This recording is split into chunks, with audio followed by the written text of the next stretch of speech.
Hi, everyone. We have an exciting night tonight. Oh, look at you. You guys are all on time and ready to sip some tea. Hi. Hi, Pamela. How are you? Hey. So if you're new here, let us know if it's let us know what you're sipping. Hi, Sherilyn. Good to see you, sweetheart. Yeah, I want to chat with you about your tarot readings and all that. I think it'd be great. You're going to be inspired tonight. Hi, Andrea. Is it Timber? Remind me, Levy. I want to say your name correctly. Hi, Sherry. You're having the new solar plexus tea. You got it already. Yes. Thomas is having child's pose. If I was drinking that, I'd be passed out in front of you. Hi, Serafina. Good to see you. Mantra Mint, yay. Oh, Amy Hollis, you're new. Where are you calling in from? So excited to have you. Hi, Natasha. Good to see you here. Hi, Lanita. How are you, love? Izzy, it's your second meeting. Yay! The tea circle is growing. We have so many amazing people from all over. Hi, Cynthia. Hi, Lisa. Sipping lucid dreams and almond milk. So good. Bertha made it. Yay, good to see you, Angel. You're sipping child's pose. Hi, Allison. Hi, Monica. I'm happy you're here too. Hi, Sunny. Sunny Justice. Yay, love you. So good to see you here, sister. Hi, April. Hi, Heather. Hi, Tiffany in Cleveland Heights, Ohio. Good to see you here. Ruby Moon tonight for Portia. Hi, Lovey. Hi, Sonia. Melanie says hello in all caps. I am new to this whole thing. Awesome. So hopefully you will find a home here because we are here to build community and we love our tea circle. So I hope you love it. Oh, Timber, I got it. Oh, good. Thank you. Jeanette in New Mexico got her new teas today. Let us know how you did. Tracy, hi. Hi, Heather. Oh, good. Candy, it's her second week. Hi from Florida. Yay. Timber's drinking Happy Heart. Patty Treadway is new. Where are you calling in from, sweetheart? Gail is from East Falmouth, Massachusetts. Hi, Gail. April's drinking Vanilla Earl. My personal second favorite. Bohemian Breakfast, always Mama number one. Then I vacillate between the Vanilla Earl, Earl Grey or Earl, and the Epiphany for number two. Then Ceremonial Matcha all the way. So Barbara's drinking chamomile. Yeah, Barbara, we have a couple chamomile blends coming out. Chamomile's a little hard to manage organically because a lot of it comes in from Egypt and it comes with these little beetles that love to bloom and grow. So we don't do a ton of chamomile because we have to freeze it all in order for that not to happen. Anyway, so I don't like fumigating my teas, and that's the reason why we don't have a lot of chamomile going on. Tiffany, nice to see you, and Anna from San Antonio, Amy in Vegas. Awesome, Thomas is in Vegas, sweetie.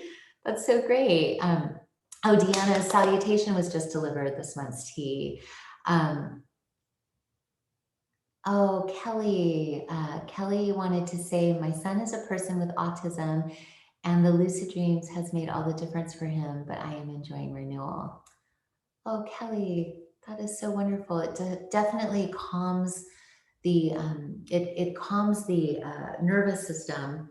It's anti-inflammatory and calms the nervous system. So I think people with autism sometimes want to express and be heard and listened to and understood. And I think sometimes it can become a little anxious if it's not being received in a certain way as they are expressing it from their point of view. So, I think that that's a really beautiful and glorious gift that you've been able to give him. So thank you for sharing that. And Faye with Symbiosis, one of my favorites. Oh, I gotta get this light fixed. It turns off. Anyway, all right, I'm just gonna sit in the dark. Okay, so I am going to just, oh my God, there's so many comments. I love you all. All right, so I'm gonna get us started because we have a very special guest tonight, Rachel Lang, who just did my chart last Saturday, and it was amazing. And I'm so excited to introduce you to this month's teacher for the Power Box with Salutation, which is the solar plexus chakra tea, which is right here. And so we're moving, we started at the crown chakra. Normally, the process starts at the root chakra and goes up, but I decided to start with the crown because, we're all queens here, and we, even you, Thomas, love you. And we like to start with the crown only because I feel that Magic Hour was a divine inspiration that entered my mind through prayer and through deep meditation, in really asking God and the universe and the divine, like, how could I truly serve the world right now? And I saw circles all over the globe. So it was, and it ended up being tea circles and people having tea together. So my vision for Magic Hour is that we all someday in person, but always in our communities and in our families and with ourselves, create a circle of safety and sisterhood and togetherness and tea and love and expression and appreciation and all of those things in a circle where we can truly enjoy time with the divine every single day. And the magic hour is you also called the golden hour, and it's at dawn and dusk. And it's usually the only time we remember we are on a moving planet, spinning through the cosmos, circling that sun. And we are moving and spinning on this amazing blue and green ball of miracles, around the sun. And then we remember and we have a moment of reverence for the actual miracle of consciousness, where we are in a human body in physical form, experiencing nature and love in person. I don't know any other planet yet that has all of the possibilities that we have here on planet Earth. And so Magic Hour is a reminder of the sacred. Our teas and our herbs and our spices and everything are grown in biodynamic and organic gardens, where they actually align the planetary motion with all of the activities on the garden. They actually use quartz crystals in the soil to enhance not only the silica, which is cancer fighting and amazing, but also to actually enhance and draw the cosmic energy into the plant. So, it sounds new agey, but it's actually old age. This is just energy. We're on a ball of energy spinning through a cosmos full of energy, and we are microcosms of that macrocosm in our human form. And when we can connect in that sacred moment of realization that we are a miracle in a human body, sipping tea, the gifts of nature with one another in reverence, then we can be reborn every moment. And we can choose in every moment to have a heightened state of awareness and a heightened state of consciousness. And that's really what we're doing here together, having our tea circle. So my darling Rachel is going to be here in 1 minute. And so when she joins, what's going to happen is we're going to go into a conversation. But first, I'm going to start with a little tea ritual. And if you're new here, you probably won't be aware of the Magic Hour tea ceremony, but it's very simple. It can be done in under 5 minutes. It's very accessible. There's no airs to it. There's no perfection needed. You can spill. If any of you know me personally or watch my videos, I'm a total klutz. And Rachel actually informed me that that's a Sagittarius thing. I mean, who knew? And here she is. As on cue, I was just telling them that you told me that my clumsiness is it's a Sagittarius thing. And I feel so justified. Oh, good. Aww. So good to see you. It's good to see you too. So welcome, Rachel Lang. We have people, we have new people, we have New Jersey and Texas and Fillmore, and I don't know if we have anyone from Europe tonight, but We have so many people just from all over, and they're so excited to meet you, Rachel. Some for the first time. Sunny's in Panama, Sean's in Houston, Jessica's in Arizona. Sherry's in Oregon, Barbara's in Virginia, Tracy's in New York. Yeah, so we have people from all over joining, and we're so excited to have you here with us, Rachel. Welcome. Thank you. I am so excited to be here with you. So it's mutual. Great. Oh, Lulu's in Puerto Rico. Rachel's from Toronto. Gorgeous. Izzy's saying being ambidextrous is klutzy too. Awesome. Oh, Rachel's in Vancouver. Allison, yeah, sorry.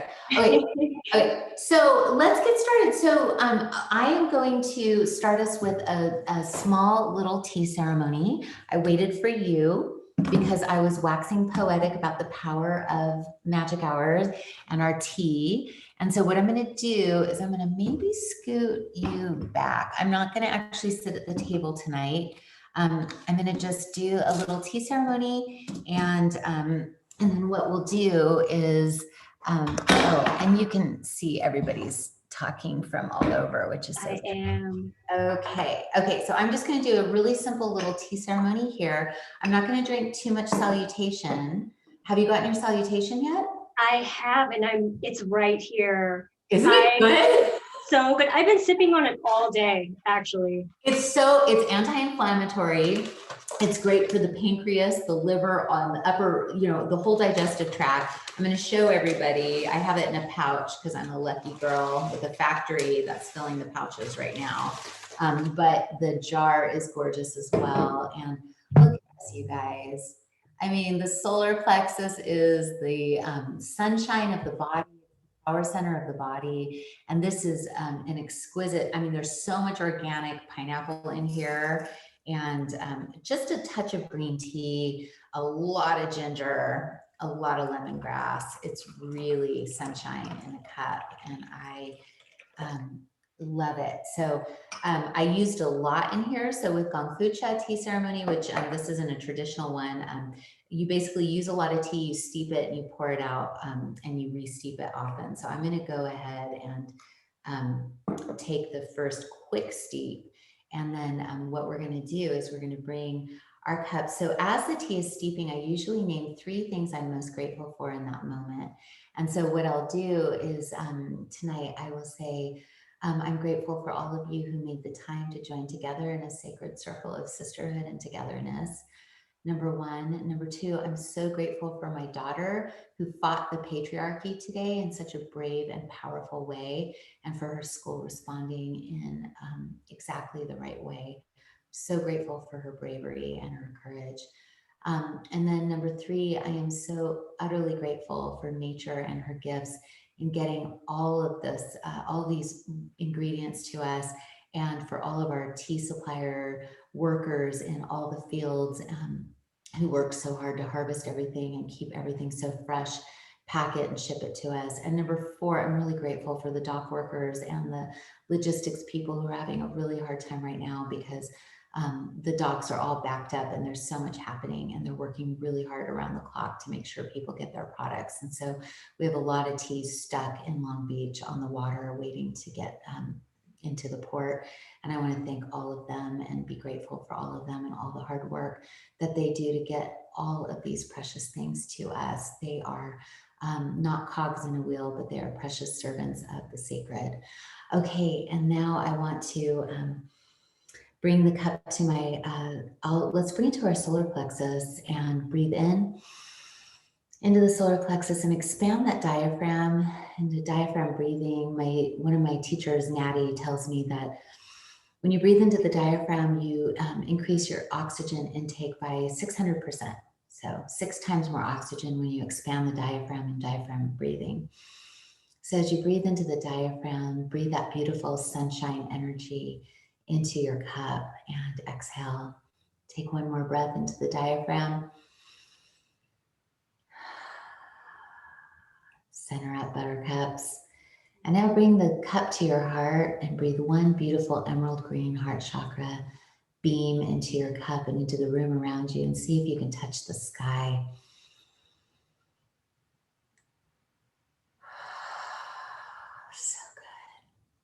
And now let's settle into our bodies a little more by asking the sensory T questions.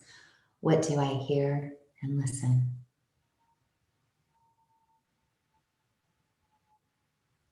What do I see and truly look? What do I feel and feel the sensations?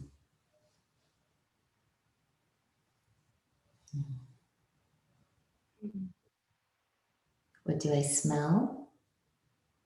And smell those precious botanicals and the aromatherapy, secret ingredients, essential oils I add to things. And then finally, what do I taste? Karen's husband is one of the Long Beach dock workers. Karen, can you thank him for us? They're working so hard.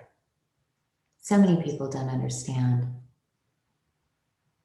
how many hands touch every single thing.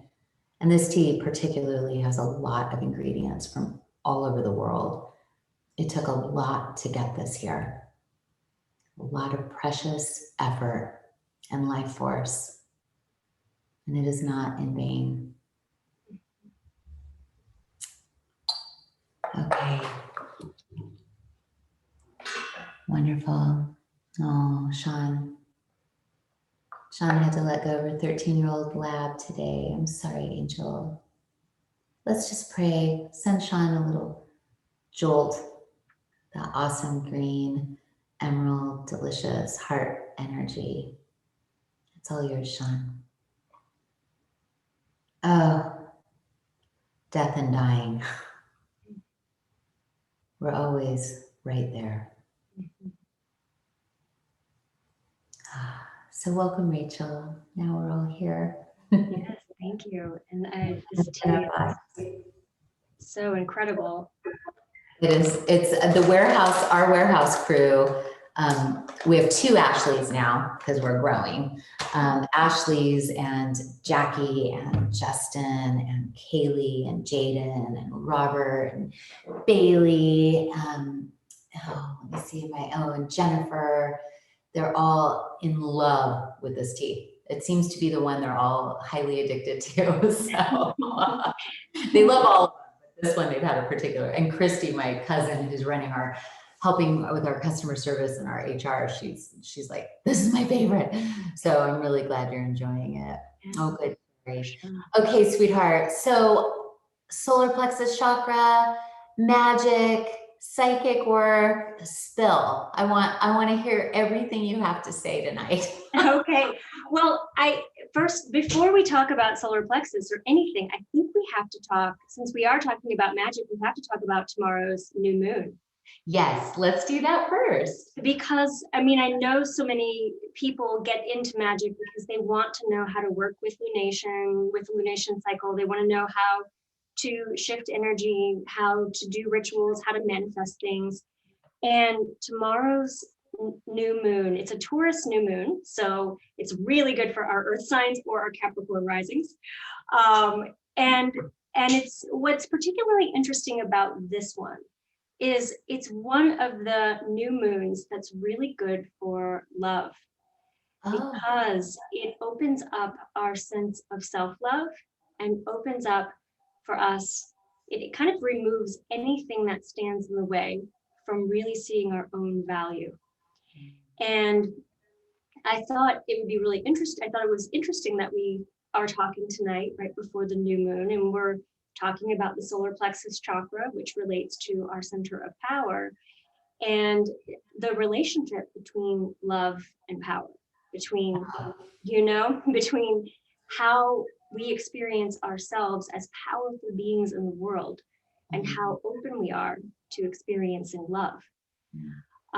So this new moon is really good for stabilizing and grounding and within relationships, and it's also really favorable for really prioritizing ourselves in relationships that have been out of balance. So Rachel, let me ask you, is there a simple ritual or anything that, because I usually plant my new moon intentions on new moons, and tomorrow I have a really big one I'm planting I'm and it's something we haven't even talked about yet, but I'm like so excited. But is there a ritual that you can share that you do? Like, even if it's not a big thing, like on the new moon, I usually will plant a very deep intention. I'll ask my angels, if it's right for me, if it's meant for me. What would be something that you would suggest our circle can do tomorrow?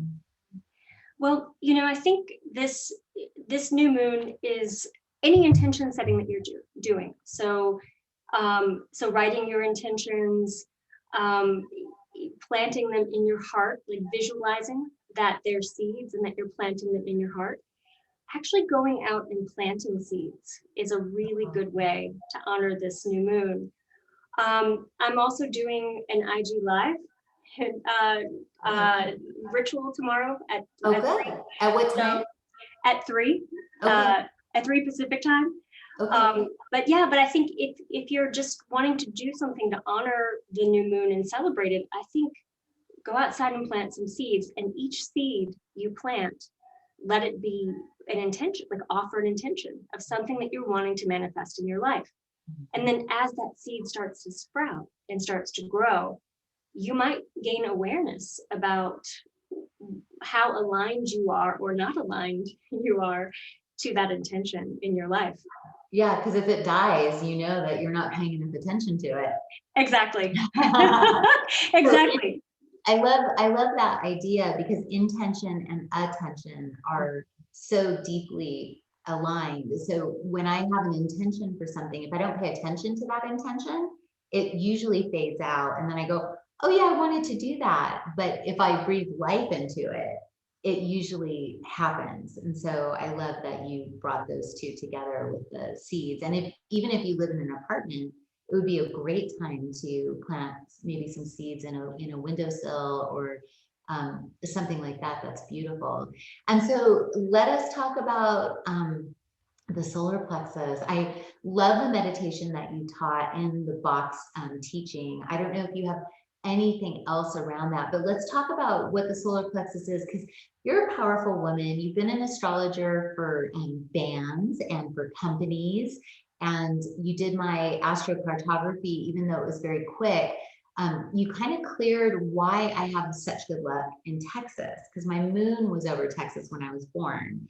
And I love Texas, and I'm not like, I can't explain why. And I've always had big success there. And you're like, yeah, I like Texas for you. It's so nice to have that clarity. Yeah. So can you talk a little bit about, like, if there's an astrology, around the solar plexus, like if there's a meditation or if there's anything you can share? I don't want to necessarily give up the exact meditation you taught in the box, because I want people to have that too. Yeah, me too. So the solar plexus is ruled by the sun in our chart. Yeah. And the sun is everyone knows their sun sign. So how you really charge up your solar plexus is to be complete, like to be as much of your sun sign as you possibly can. And if you struggle with your sun sign, like if you don't resonate with it, or if you don't like it, then embrace it, because that's the best way to really feel a sense of your light. The sun is the brightest heavenly body that we see. And the sun is the primal source of power here on Earth. We have wind and we have fire and we have these other things, but really without the sun, we wouldn't have energy. Yeah. So the sun in our charts is our essence. It's our spark. It's how we shine our light in the world. And so you being a Sagittarius, me being a Libra, whoever, every one of your sun sign is how that relates to your solar plexus. And so one thing that we can do, actually, let's go ahead and can we do a little exercise? Can we do? Yeah. Let's do it. All right. Okay. I think we should. So there's a question of your sun. So your sun sign is your sign, your astrological sign. And that is. Yeah. So if you're a Sagittarius, a Capricorn, a Pisces, and if you don't know what you are, you can look it up really quick on Google. And let's see, how do you know your birth sign? Yeah, I think it's pretty easy. Oh, good. My Texans love me. Oh, I love you guys so much. Because it was Texans. All right. So, oh yeah. So Rachel's astrology site is right there. Okay, good. Okay. So yeah, let's do an exercise. All right. So I want you to think about your sun sign. So you would think about Sagittarius and think about the symbol for that. I'm going to give everyone the symbol for their sign. So yes, exactly. I think that's I love that, Zhena. Let's all embody our signs. So the Aries is the ram. The ram has horns, it charges forth. Taurus is the bull. The bull stands and holds space. The bull is this creative essence. Gemini is the twins. So all kinds of different mental ideas, always weighing out different decisions, a lot of mental energy. Cancer is the crab. A crab walks around with its home all around it. It seeks protection. It seeks to nurture. It wants to protect the soft, sensitive underbelly. Leo is the lion. It's the leader. It's royalty. It's regality. It is luxurious. And it's also very playful. If you've ever seen lions in the wild, they're extremely playful. Yeah. Virgo is the virgin, which is actually the Vestal Virgin of the ancient Roman times, who would be involved in these very elaborate rituals to the goddess Vesta. Libra is the scales, so balance. Scorpio is the scorpion, that is the healer as well as the powerful investigator. That is the one who wants to get to the root of things. Sagittarius is the archer, so I love your bow and arrow. Capricorn is the mountain goat that has a fish tail. So it's climbing up to the top, and it has wisdom represented by the fish tail and intuition. Aquarius is the water bearer who connects and brings people together. Water being that element that represents the whole. And Pisces are the two fish swimming in opposite directions. And so Pisces is here to understand feelings and how to work with feelings and how to work with the unseen and invisible, the mystical realm. And so if everyone can just think of their sun sign, think of that symbol, and let's all close our eyes. Nobody's watching you. You can act out as much as you want, but close your eyes and just bring your awareness into your solar plexus. And if it helps to ground you in this physical space, you might place your hand on your solar plexus. And we have front chakras and back chakras.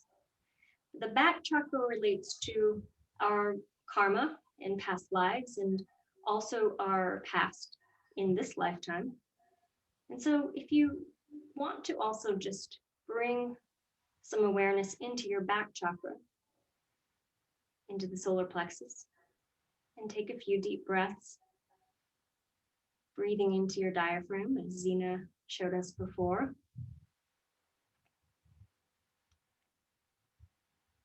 Now, with your symbol, your astrological symbol in your mind, embody your sign. Bring it into your body. And as you do, feel the light of the sun at the time of your birth. Your birth chart is a representation of the memory of the universe for the day, the time, and the place that you were born. You are a model of divine wisdom, representing the cosmos at that particular time. And so own that knowledge and know how special you are. Astrological cycles don't repeat themselves for thousands and thousands of years. You are that special. And And so just own it and know that you're the perfect representation of your sun sign. And bring that into your knowledge, into your awareness. Let that move into every cell of your body. And now, act out your sign. Yeah, I act out my sign every day. Oh, I have to get this thing. I love that. That feels so good to bring in. Hold on, sweetie. I'm gonna bringing in the. I love remembering the past. You know, like the past and the present are here. I love bringing in the sun sign because it's, for me, you know, Jupiter and Sagittarius is expansive. And so to, you know, it's probably why, you know, working out and like expanding my breath and expanding my, you know, expanding is such a big deal for me. I always say I can't manage people, I grow them. You know, it's why not necessarily, you know, but I love that. It's like, what a beautiful way to look at it. Thank you, sweetheart. And so, so Rachel, you have made your life, you know, you've dedicated your life to astrology and to helping people understand how to harness their magic and their own light. And what you said just now in that meditation was own it. You know, own your sun sign, like own that magic. And how would you say, you know, you've advised probably maybe thousands of people over the years? At least, yes. Yes. So what would you say are the elements that hold people back from really owning, you know, because for me, it was almost like I was embarrassed of who I was because I thought maybe it was, you know, I was told I was too much when I was growing up. And so how have you advised, you know, the rich and famous and the, you know, everyday and the this and that? How have you advised them to really own their magic and really claim that power for themselves? And what's been the most useful advice you've found that you've been able to give? Yeah, that's such a great question. Well, first of all, I think setting the intention to own our power and own our magic is number one. And then once we set that intention and do it, do it in a ritual. You know, I think that rituals are the performances that we give to the divine to let them know the story that we're creating, that we want to create with them. Yeah. And so I think setting that intention, and then after you do a ritual, after you set an intention and you do a ritual, the rain starts to fall. You start to become really clear of what's standing in your way from being in your power, from experiencing your brilliance, your radiance. And very often in our astrological charts, that relates to the planet Saturn. And so the more you know about your Saturn and the more you know about your astrological chart, the more you can kind of get into what beliefs are there, what relationships are challenging me, how am I giving my power away? And so that's one. Understanding your chart can really give a lot of insight about that. But I think even if you don't know astrology and it's all Greek to you, I think just living our lives, things come up that reveal to us ways in which we're holding ourselves back, ways in which we're reaching up our own ceilings. So I think set an intention and then wait for those answers to come. And they usually come during eclipse seasons or during Mercury retrograde. Yeah. So those are times when things in our lives kind of shake up a little bit, and we can see really clearly what's not working for us. Yeah. And so, Rachel, what would you say you find to be the key issues that hold people back from claiming their birthright of their power? What would you say are, for me, it was, you know, it was like, there was always some guilt about like being myself, like, well, I'm a little boisterous, I'm kind of clumsy, and I have good luck, and I work really hard for that. But it was almost like I was nervous to expose myself to people because I felt as though it might get taken away, or you know, I was bullied a lot as a little kid. In my neighborhood, I got beat up a lot, and so for me, it was like, don't shine too bright, or you're gonna get beat up. You know, it was like not okay. But what do you find are people's major blocks to claiming their power in general? That because you advise so many people. Yeah, I find a lot of times it is those childhood experiences. So if your parent, for a lot of people, their early caregivers gave them information about don't be too big for your britches, children, you know, be quiet, don't take any risks, don't become an artist, don't marry an artist. Like there are all these rules that we grow up with. Or in school, the bully, you know, if it wasn't your parents, then it was the bully who, you know, who pushed you into a locker or you dropped your books and you learned that you're a nerd. And so it's those early experiences that we give our power to, because when we hold on to those and we direct the course of our life around those experiences, then basically what we're telling those people is, I'm going to give you power to direct the course of my life. Ah! so you know, this was kind of, I mean, this was I mean, I grew up really feeling a lot like a lack of power, and I think a lot of us do, and especially women, or if you're, you know, if you have cultural ideas about who you should be or who has privilege and you don't have privilege, then you have even more to overcome in terms of how to work through this. I mean, myself, I knew pretty early on I was a lesbian. Yeah. And so that colored so much of I mean, I felt like I had to hide. Yeah. And up until like pretty recently, up until about 5 years ago, I felt like I really can't tell the world who I am. Oh, baby, I'm sorry. Yeah. But it's, you know, it's because of those cultural messages of, you know, fear of, you're not okay somehow. yes, exactly.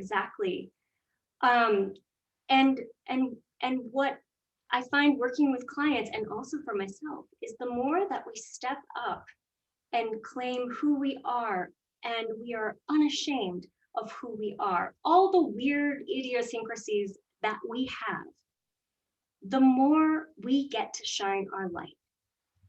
And so yeah, so those early childhood experiences, we need to claim our power back from those. Yeah. We can't give the bully our power. We can't give our perpetrators our power. We can't give our parents our power or our siblings. We've got to claim it all back. I love that. Oh, girl. So it was so interesting, you know, having this conversation just brings up so much because, you know, just in general. But when I was a kid, you know, I was the class clown. I made people laugh. I also was the one, because I went to a private Christian school, that I was helping everyone accept Jesus Christ as their Lord and Savior in their hearts. Like I was a total Jesus freak, and I was a total dork with a dirty mouth and a sense of humor. And that was like, you know, and so it's so interesting because a couple of years or a year and a half ago, my videographer, John, finally said, I'm going to stop editing out your cuss words, your bloopers, you're so clumsy. And I love you so much. He's traveled with me all over the world making videos, Sri Lanka and everywhere. But he's like, you know, let's just let people know who you really are. And I'm like, John, they'll never drink my tea if they know who I really am. Like, is there no wonder?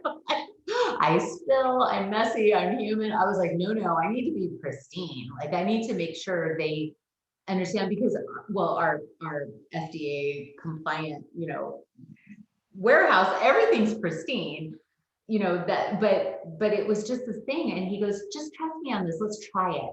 And I showed the first video that was unedited to my staff at the time. And they were like, ooh, Z, I don't know. You're like that, but I don't know. It's kind of gnarly. And then it was like, suddenly we put it out there and it was like, all of a sudden everyone started like commenting like, oh my God, I can relate to you. You're funny. And it was this moment of like, oh my God, is it safe to be me? Mm. Oh my God, is it really safe to be me? And it was this realization that it's like, it's safe. Not only is it safe, but it's celebrated. And there's always going to be haters. Yeah. I mean, there's always going to be those, but I really love your messaging in this, is that it's safe to be yourself. You can be klutzy, you can be elegant, you can be dynamic, you can be rich, you can be everything. Famous. So many people are afraid to be famous. It's so scary. Yeah, it's scary. It's like, yeah. people want to be, but then they're like, is that egotistical? And it's like, right. no, I think that there's an energy of truth in just wanting what you want. I mean, why do we admire famous people? Because they were able to claim who they really were for the most part. And there are those that just fall, like what's the author? Rachel Hollis, Girl Wash Your Face. What a crash. Bang. Yeah. Boom. Because there was a lack of authentic. It probably started authentically. She probably started as herself. That's why she resonated with so many people. And then there was this inauthenticity that happened and this ego that took hold. And then the crash. But we can have so much more if we're comfortable with who we are. Yeah. In any given moment in time. Right. And what you're saying is giving me an insight, or what we're talking about, this whole conversation is giving me this big aha that I just want to share. Yes. And that is, anytime we hide any aspect of ourselves, we're telling ourselves and those parts of ourselves that we're not lovable. And what is more attractive than love? When we love ourselves, the clumsiness of us, the disorganization, that's one of the things I struggle with. I forget things. I'm just like, when we fall in love with those aspects of ourselves, then we give others permission to love us too. Because we say, really, we give people too much power to judge us or to not love us. And really, those people are just mirror reflections for aspects of ourselves that we don't love and that we don't see, that we don't really appreciate or accept about ourselves. But your business, you are the goddess, the magical genius behind your business. Ruby moon. I love it. The last of the ruby moon. I'm like, I'm supposed to be drinking Salutation, but it has caffeine. I'm like, yeah, no, it's giving ourselves permission allows everybody else to give themselves permission. And so tonight, if we give you nothing else, circle, let's give you permission to be yourself. Yeah. So let me ask you this. So you knew you were gay when you were little, right? Kindergarten? Oh no, I had a sense of it when I was about 8 years old, but I really knew when I was 16. It wasn't until high school, and I didn't really have any models for what a lesbian. I didn't even have the word in my vocabulary. It was just a feeling that I had when I watched Annie Lennox. like there's something weird about this. So it wasn't really, I didn't have a language around it. This was a different time. This was back in the 90s. And I was actually in an evangelical Christian group too, Catholic, but so there wasn't a model for how to be.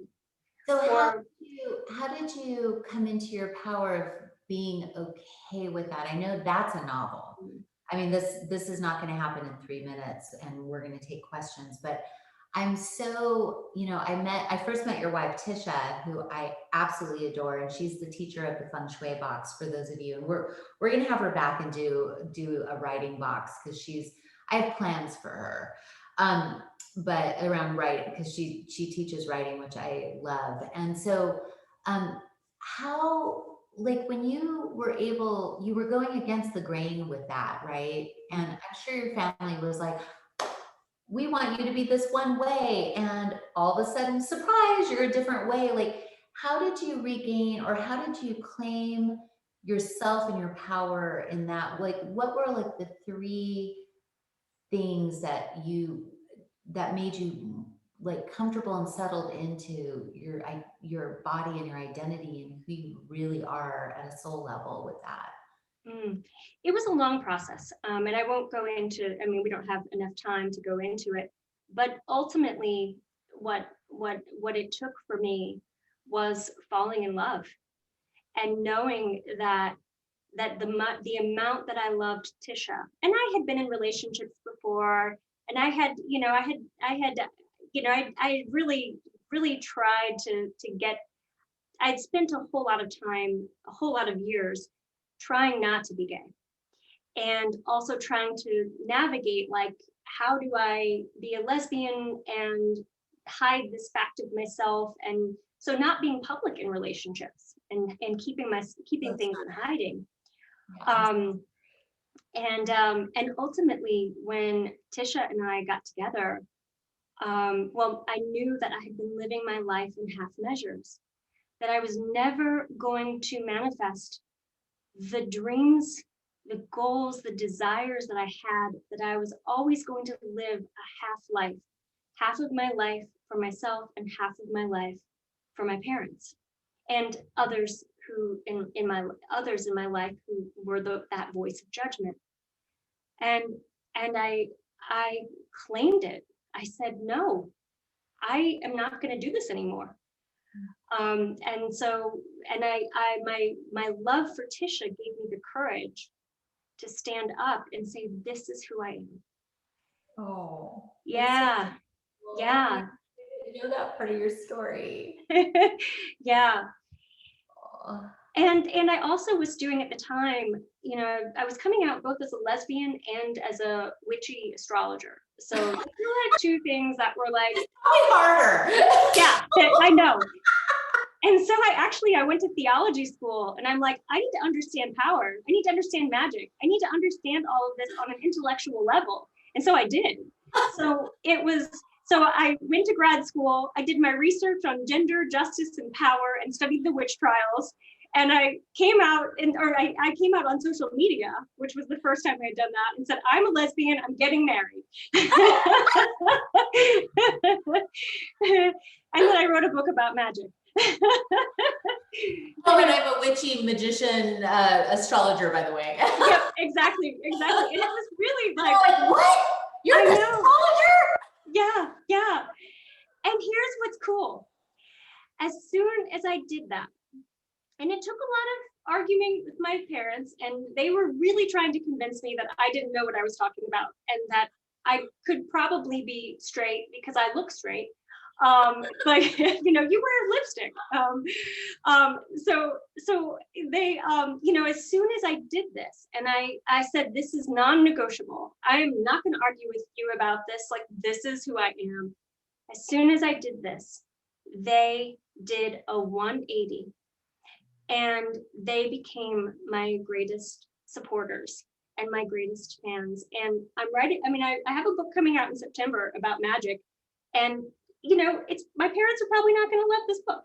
It's not the Bible.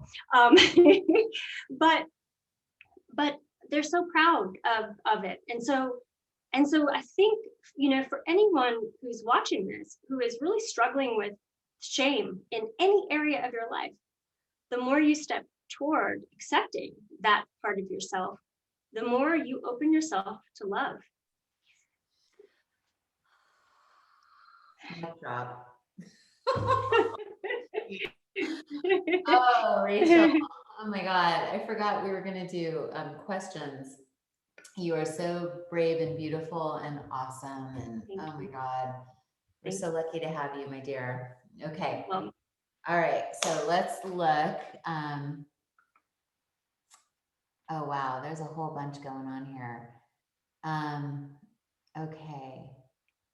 All right. So you guys, if you have a question, Rachel, where can we pre-order the book? yeah, that's, I will find that out, and you can follow me on Instagram or follow me on Facebook and go to my website. I'll be posting about it regularly, you know, up until Well, the we release can have date. the book on the website too. And when you're Yeah, reading the book, September's around the corner. yeah. Oh yeah, we should actually, Thomas, who's hosting September's box? We should actually, we'll promote you in September, sweetie, and help you. Oh, Um, thank you. okay. Thank you. I appreciate So, that. okay.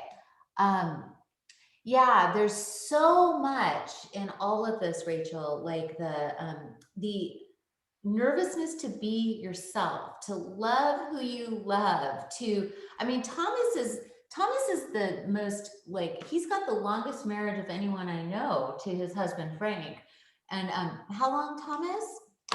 It's like 100 years, 30 years. It's like, Beautiful. I mean, just the fact that we have to question who we love. It's just, to me, it's like, can this be just another, like, can this be gone? Like in 100 years, can we just not have this conversation? Or in a year, can we not have this conversation? Yeah. So, anyway, it's really, really powerful. And I just want everyone to know, like, what Rachel said tonight was the more she was herself, the more everyone else sort of fell in line behind her. Mhm. Parents, you know, clients, I'm sure, all of that. It's like the more we are ourselves, the more we claim our power, the less ego we actually have. Yeah. Because when you're yourself, you are your soul and your essence, and your ego has to take the back seat, and the soul has to drive. And then all the magic is available to all of us then, and not until then. The more you're holding back, the secrets you're keeping. I mean, I was talking to my bestie yesterday, and I was saying, you know, telling the truth is the fountain of youth, because the more I am honest and the more I tell the truth, the younger I feel, the more vital I feel, the more energized I feel. And that's what I want for all of you. I want you all to feel youthful, even at 100 years old. I want you all to feel free, you know, no matter where you are in your life right now. And the only way you can do that is through telling the truth and being yourself. So it's amazing. Okay. All right. So Tracy has a question, and then we're going to close. Um, she's asking, what was your trigger that allowed you to finally blossom into your truest version of yourself? Was there one thing? Yes, there was. So my trigger was actually money. I looked at how much I was making, and you know, I wasn't doing poorly, but I looked at how much I was making, and I thought, I, you know, I'm better than this, and I was realizing that what I was spending money on was trying to please other people and trying to, you know, like I was dressing, like buying clothes, and I was like the things that so I looked at my budget, I looked at my own sense, and it like reflected back to me what were my priorities, what were my values, and who am I? And I said, this is not who I am. And I realized that I could not have economic value until I valued myself. And valuing myself meant accepting myself. And so it was a big paradigm shift for me. And there's a real relationship astrologically between love and money with the planet Venus. And so I did a lot of work with Venus actually during a Venus retrograde, and that helped significantly. Oh my God, we're going to have so many sessions with you. So we have to, this is a to be continued conversation, my dear. And I am dedicated to finding you a house up here so that you can hang out and be around us. Okay. So everyone, I just want to remind you that you can watch Rachel's teaching. I interview her in go off on several tangents in the video. I was embarrassed. Sorry, Rachel. But we have a teaching, and she has a beautiful meditation on how to take your power back. It's simple, surprising in its powerfulness too, right? It's like a very powerful, very simple, but very enlightening practice. So it's in this month's box. For those of you who are monthly members, we have updated and changed our subscription software. So it's so much easier, and I hope you guys enjoy it. It was painstaking, and it's about to go live across the board, and I hope it's enjoyable for all of you. And Rachel, I want to thank you for being who you are, the radiant beauty you are, the light you are in the world, your dedication to justice, to equality, to true love, to truth, all of that. It is seen here, and you are absolutely a beacon of light and hope. And you symbolize what Magic Hour is, which is absolutely safe to be yourself and to express from that place of essence versus ego in all of its bounty. And you are beautiful inside and out. So thank you, sweetheart. Thank you. So I will see all of you next week at 5 o'clock Pacific. We have another amazing Magic Hour Tea Circle. And I think at the end of the month, my girlfriend and I are going on a road trip, and we're going to do, I think, one of our Magic Hour circles from on the road. We're having a Thelma and Louise moment without driving off a cliff at the end of the month, or at the end of the year, so, or at the end of the video, or at the end of the movie. So, okay, so thank you, Rachel. I now close the circle. I send you each on your way to express your truest self. May this circle give you courage. May it give you grace. May it give you the bravery to speak your truth in all things and to act therefore from the center of your heart. And so it is, and so shall it be. Okay. Bye, Angel. I'm going to talk to you soon. Okay. Take care. Bye, everyone.